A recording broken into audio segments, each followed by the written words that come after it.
ሰላም እግዚአብሔር ከሁላችን ጋር ይሁን። የተወደዳችሁ ተከታታዮቻችን እንደምን ሰነበታችሁ? ባለፈው ሳምንት ስለ ዝቋላ ደብረ ከዋክብት አቡነ ገብረ መንፈስ ቅዱስ ታሪክ አንስተን በገዳሙ ውስጥ ስለሚከናወኑ ስራዎችና አገልግሎቶች ለዚህ ሳምንት ልናቀርብ ቃል ገብተን መሰናበታችን ይታወቃል። እነሆ ፍቃድ እግዚአብሔር ሆኖ ለዛሬ አድርሶናልና በቃላችን መሰረት በገዳሙ ውስጥ ስለሚከናወኑ ተግባራት ይዘንላችሁ ቀርበናልና እስከ ፕሮግራማችን ፍጻሜ ከኛ ጋር ቆዩ። ለቻናላችን አዲስ የሆናችሁም ሰብስክራይብ በማድረግ ቤተሰባችን ይሁኑ።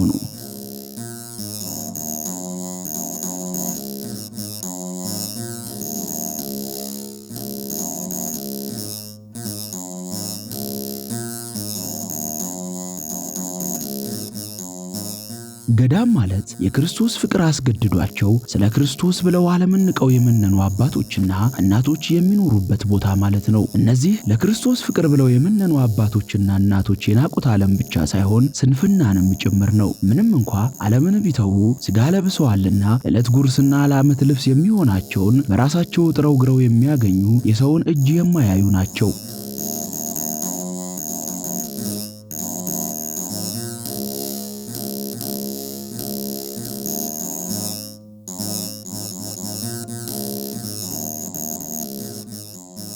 ሐዋርያው ቅዱስ ጳውሎስ ስለዚህም እኔ ሁላችሁንም ሳስተምር 3 ዓመት ሙሉ ሌትም ቀንም እንባዬ እንዳልተገታ አስቡ። አሁንም ለእግዚአብሔር ሊያነጻችሁ በቅዱሳኑም ሁሉ መካከል ርስት ሊሰጣችሁ ለሚችለው ለጸጋ ቃል አደራ ሰጣችኋለሁ። ወርቅም ቢሆን ብርም ቢሆን ልብስም ቢሆን ከናንተ ካንዱ እንኳን አልተመኘሁም። እነዚህ ልጆች ለምፈልገው ነገር ከኔ ጋር ላሉት እንዳገለገሉ እናንተ ታውቃላችሁ።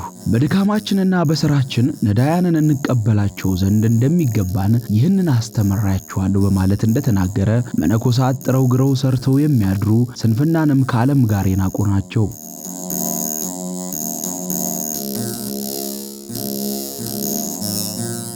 የዝቋላ ደብረ ከዋክብት አቡነ ገብረ መንፈስ ቅዱስ አንድነት ገዳም መነኮሳትም በዓለም ላይ ላሉ ሰዎች የሚከብዳቸውን ተራራውን ወጥተውና ወርደው ሰርተው የዕለት ጉርስ የዓመት ልብሳቸውን የሚያገኙ ናቸው እንጂ በገዳምም ሆነ የዓለምን እጅ እያዩ የተቀመጡ አይደለም።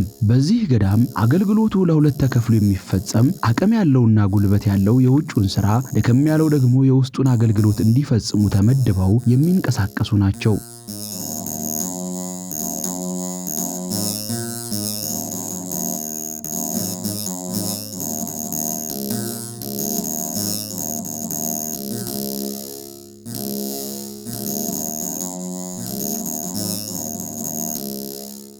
እርሻ አለች ታጭዛ እንትን ያን ያህል ብዙ በቂም አይደለም፣ የተወሰነ ነገር ይሸፍናል።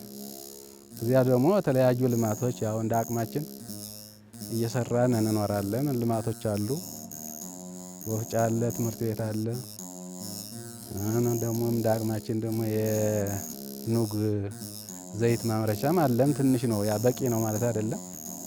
ግን ገዳማውያኑ አቅማቸው በፈቀደ መጠን እየሰሩ እየደከሙ ይኖራሉ ማለት ነው። ሁሉም እንደ አቅሙ ስራ ይዞ ነው የሚኖረው። ስራ ፈቶ ነው ይኖር የለም።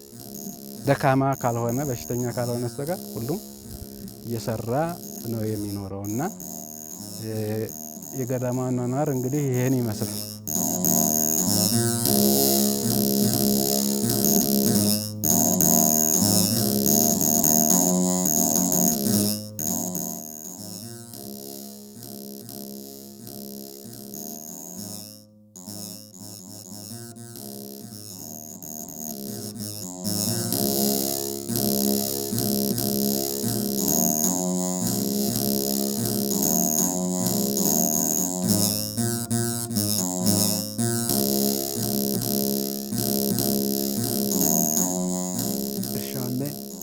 ሽመና አለ፣ ልብስ ስፌት አለ፣ ዘይት ቤቶች አሉ፣ ጫካ ጥበቃ ወታደሮች አሉ፣ ተግባር ዳቤ መጋገር አለ፣ እንጀራ ልዩ የዕለት መጋገር እንጀራ ሴት ገዳም አለ፣ ወንድ ገዳም አለ። ብዙ ስራ ዘርፎች መኪናዎች ረዳቶች አሉ፣ ወፍጮ አለ፣ ሱቅ አለ፣ የመሳሰሉ ብዙ ስራዎች አሉ። በውጭ አገልግሎት ከሚመደቡ የሥራ ዘርፎች አንዱና ትልቁ የገዳሙ የእርሻ ሥራ ነው። የገዳሙ የእርሻ ማሳ ከተራራው ስር የሚገኝ ሲሆን በሬ ጠምዶ ከማረስ ጀምሮ ወቅቶ እስከ ማስገባት ድረስ ሙሉ የግብርና ሥራ የሚሰራበት ነው። የእርሻ ሥራ በዋናነት የሚመራው በገበሬ አለቃ ሲሆን የገበሬ አለቃው ሁሉንም የእርሻ ሥራዎች በበላይነት እየተቆጣጠረ ይፈጽማል። የግብርና ስራችን አስራዎት ገበሬ በግብርና ያው በግብርና በኩል ተመድቦ የሚሰራ ነው። ቦሮችን የሚያርስ መሬቱን የሚያርስ እርሻ ብቻ ማለት ነው። እርሻ ከኔ ጋር ጨምሮ አስራዎት ገበሬ ነው። እንግዲህ አሁን ያው ትልቁ ያው ገዳሙ ልማት የሚባለው እርሻ ነው። እርሻ ቦታ እንግዲህ ያው ቢያንስ እርሻ 30 ሄክታር የሚሆን መሬት ይኖረናል። ግን ያው በጥራት አይታረስም። አሁን ትራክተር የለም። ትራክተር ስለሌለ ያው በደንብ አድርገን አርሰን አይደለም ብሎ አለ አንድ ሁለት ታርሶ ዝም ብሎ ይዘራል። ውጤታማ አይሆንም። አሁን ገዳሙ ያው አቅም ስለሚያጥራቸው ትራክተር ቢኖረን ያው ብዙ ስራ እንሰራለን። በዚህ እንግዲህ ያው ለምሳሌ ውሃ በየለንም። ውሃ ቢኖር በአመት 2 ማምረት እንችላለን። ሰው ሰራተኛ አለ፣ ተማሪም አለ፣ ለቅምሮ አርቲስቶች አሉ። ብዙ ልማት ስራዎች መስራት እንችላለን። ግን ውሃ ከርስ ምድር ውሃ የለንም። ውሃ የምንጠቀመው ለራሱ እጅ መታጠቢያ በጋ ከሆነ እጅም አንታጠብም፣ ዝም ብለን የምንበላው። ያደክማል። እሱማ ግብርና ያደክማል። እንግዲህ ጉልበት ስለሆነ በጉልበት ስራ ስለሆነ ፀሐዩም ውርጩም ዝናብ አለ፣ ክረምት ላይ ጭቃ አለ።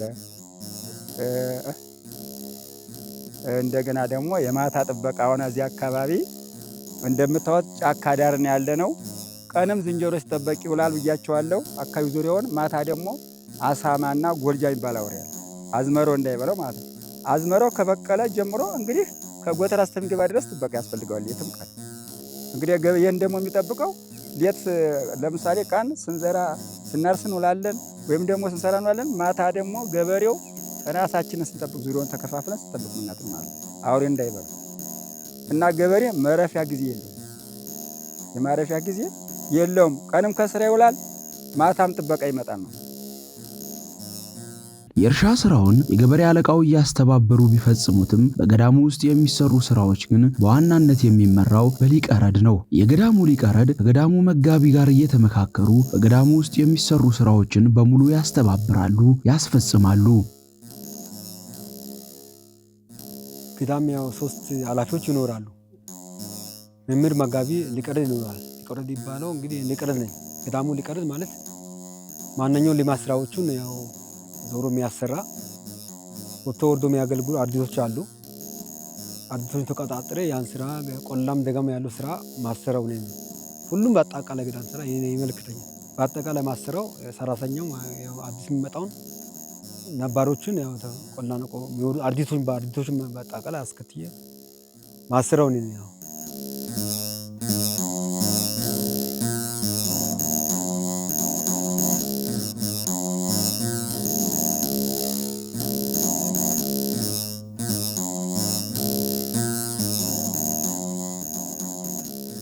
ፍየል እረኛ አለ፣ በግ እረኛ አለ፣ ከብት እረኛ አለ፣ ግልገል እረኛ አለ። ላምም ደግሞ እንደ ትንሽ ተወስኗል። እነሱም ደግሞ ራሱን የቻለ ደግሞ አለው። እንደገና ከዚያ ደግሞ ገርል ቤት አለ፣ ወጥ ቤት፣ ጠላ ቤት አሉ። ብዙ በየስራው እንግዲህ ጥበቃ ራሱ የምታዩት እንግዲህ እየተጠበቀ ነው። ክረምትም በጋም ይጠበቃል። ጥበቃዎች ራሱ በዚህ አሉ። ከነሱ ጋር ግን ሲደማመር ወደ 45 ነው እና ስራችን በየቦታው የስራ ዘርፍ ብዙ ነው እና በየስራ ዘርፍ ተደመደበን ነው የምንለው ከዚህ ማለት ነው። እና እንግዲህ እንደምታዩት ከላይ ትልቁ ገዳም ነው። ይሄ ግን ገበሬ ቤት ሁሉን ያካተታል።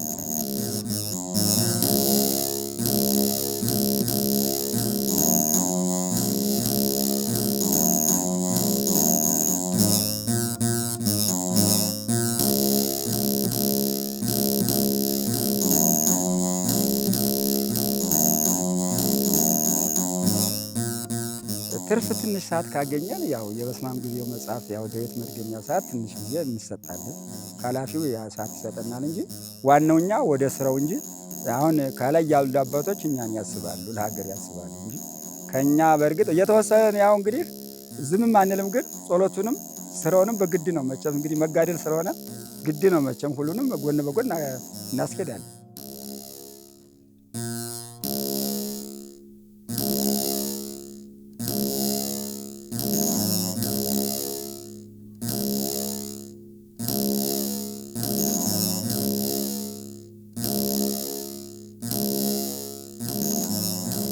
በዝቋላ ደብረ ከዋክብት አቡነ ገብረ መንፈስ ቅዱስ አንድነት ገዳም ትልቁ ችግር የውሃ እጦት ነው። በገዳሙ አካባቢ ወንዝም ሆነ ለእርሻ ስራዎች በቂ የሆነ የምንጭ ውሃ የለም። ከብቶችን ለማርባት ደግሞ ውሃ ትልቅ ቦታ አለው። ገዳሙ ይህንን ለመቅረፍ ኩሬ ቆፍሮ ክረምት የሚዘንበውን ዝናብ እያጠራቀመ በጋ ለመጠቀም ጥረት እያደረገ ቢገኝም ጥረቱ ግን በቂ ውሃ ሊያስገኝለት አልቻለም።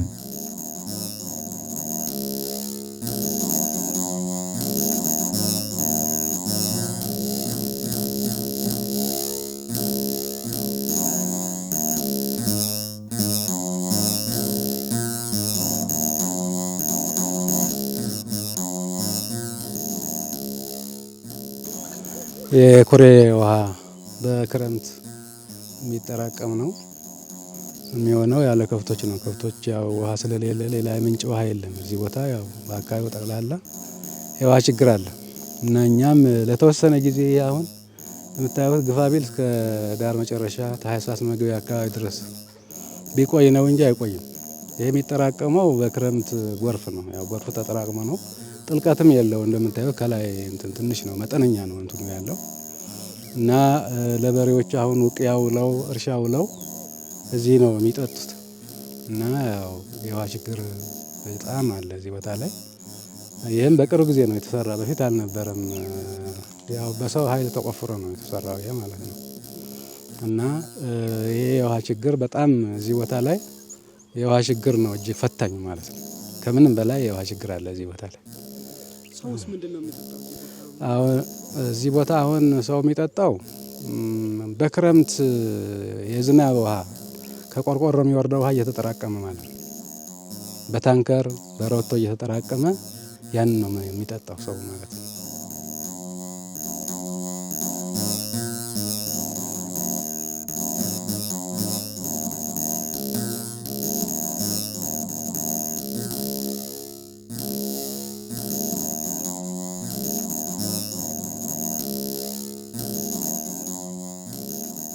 ከርሰ ምድር ውሃ አለ፣ ግን ኃይል ይፈልጋል፣ አቅም ይፈልጋል። አቅሙ ነው የጠፋው እንጂ አለ ነው። ያው ተመርምሮ ውስጡ ውሃ እንዳለ ታውቋል። አለ ለማውጣትም ተሞክሮ ነበር፣ ግን ኃይል አነሰን። በዚያ ምክንያት ከአቅማችን በላይ ስለሆነ ሊወጣ አልቻለም። ገንዘብ ነው ትልቁ ችግር፣ የገንዘብ ችግር ነው፣ የሰው ኃይል አይደለም። ገንዘብ ካለ ማሽኖች፣ ያው ዘመናዊ ማሽን አለ ቆፍሮ የሚያወጣ፣ ግን ለዚያ ደግሞ ክፍያው ሲጠየቅ በጣም ከፍተኛ ነው።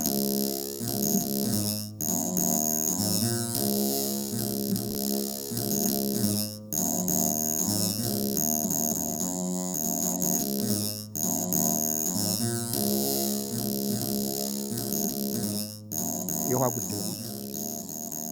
ያው እንግዲህ ቦትም የለን ተቸግረን ነው ያለ ነው። አሁን እንግዲህ ውሃው ቅድም እንደገለጽኩት ከጥር በኋላ ውሃ የለም ከዚህ ቦታ እና በጣም እንቸገረው በውሃ ነው።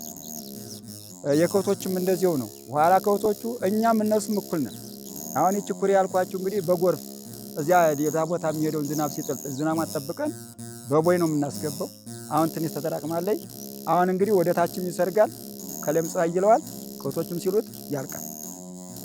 አንዴ ነው። ሁለተኛው ደግሞ የኛ ደግሞ ቆርቆሮ ነው። በቆርቆሮ የሚወርደውን እንግዲህ እሱን በቧንቧ ተቀብለን ከአንድ ቦታ ታንከር ሰርተን አከማችተን ነው። አሁን እሱ እንግዲህ አርዲቱም ከላይ ይመጣል። እኛም ከዚህ ቋሚዎች የምንጠቀመው እሱን ባጋራ ነው ማለት። እሱ ደግሞ ዝናብ ሲኖር ዝናብ ቶሎ ይሞላዋል። ዝናብ ከሌለ ግን እያደረኛ እየተጠቀምነው የምንሄደው፣ እሱ ደግሞ እያለቀ ነው የሚሄደው። በቃ አሁን ይሄ ስለሚሆን በጣም ነው አሁን ችግራችን።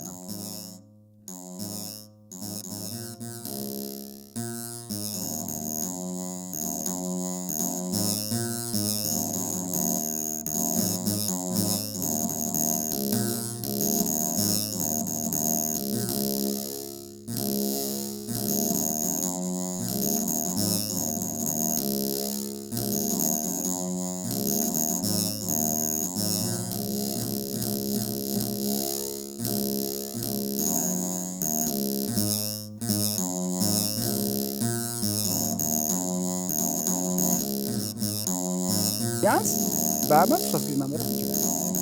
ሽንኩርት፣ በርበሬ፣ አዝመራው 2 ጊዜ ማምረት ይቻላል። እሱን በየወቅቱ ማምረት ይቻላል። ቲማቲም፣ ጥሩ ነገሮችን ማምረት እንችላለን። ውሃ ካለ ማለት ነው። ውሃ ችግር እንጂ ያዘን ችሎታም ያለው ሰው አለ፣ ማሳም አለ። አሁን ችግሩ የውሃ ችግር እንጂ ችሎታም ያለው ሰው አለ፣ የአትክልት ልምድ አለው። ሁሉም በልምድ ነው የሚሆነው። አሁን ልምድ ያላቸው አሉ። ችግሩ ምንድነው? አሁን የውሃውና የውሃው ችግር ብቻ። እንግዲህ ያው መርዳት የሚፈልጉ እንግዲህ ያው በእርግጥ እኛ አሁን ያው ገዳም ያለው ሰው ምንም የለም። እንግዲህ ያው እንደምታውቁት ገዳም ያለው ጫካ ውስጥ ነው ያለነው።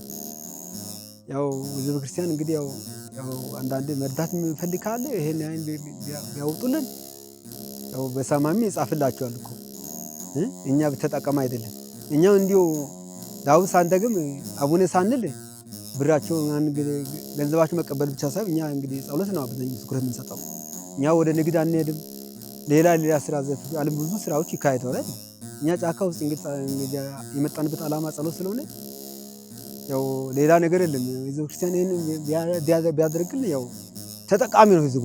ደግሞ መጽሐፉ ይገልጽልናል እኮ ያው ሰባ ዓለም ያው በገንዘቡ ገዳም ያው እንዲረዳ ያስረዳል ካለ እንግዲህ እንደዚህ አይነት ቢገኝ እንመኛለን። ያው አንዳንዴ ያው ገዳሙ አካውንት ያለ በዛ አካውንቱ መሰረት ቢያስገቡን ውሃ ቢወጣልን ያው ከልመናም አንዳንዴ ያው ከችግር ያው ነፃነት ይኖረናል ገምታለሁ። ውሃው ጊዜያዊ ነው፣ ዘላቂ አይደለም። ያንስ እስከ ታህሳስ ድረስ እንግዲህ ውቅያው እስከሚያበቃ ድረስ ምናልባት ያግዘናል፣ ይረዳናል ብለን ተስፋ እናደርጋለን። ከዚያ በኋላ እንዳልኩ ነው ያው ወረፋ እየተጠበቀ ነው። ወይ ዝናብ ሊዘንብ ይችላል። ዝናብ ከዘነበ ደግሞ አንድ ጊዜ አመጥቶ ከሞላው ለተወሰነ ጊዜ ያግዛል። አለዚያ ግን ያው እንደ ህዝቡ የአካባቢው ህዝብ የሚጠቀምበት ውሃ አለ። እዚያ የወረፋ ተጠበቆ እየታደረ ሌሊት ማለት የሚጠጣውና ብቻላ አሁን እገዛ ብናገኝ ያው የከርሰ ምድር ውሃ ቢወጣ ለኛ ብቻ ሳይሆን ለአካባቢው ጭምር የሚጠቅም ነው። ምክንያቱም ብዙ ጥልቅ እንትን ስላለ ውሃ ብዛት ስላለው ማለት ነው። እና አቅም ያለው ሰው ካለ በዚህ በኩልም እርዳታ ቢያደርግልን በጣም ደስ ይለናል ማለት ነው። ገዳሙ በተለይ ብዙ ነገር ሊጠቀም ይችላል ውሃ ከወጣ ማለት ነው።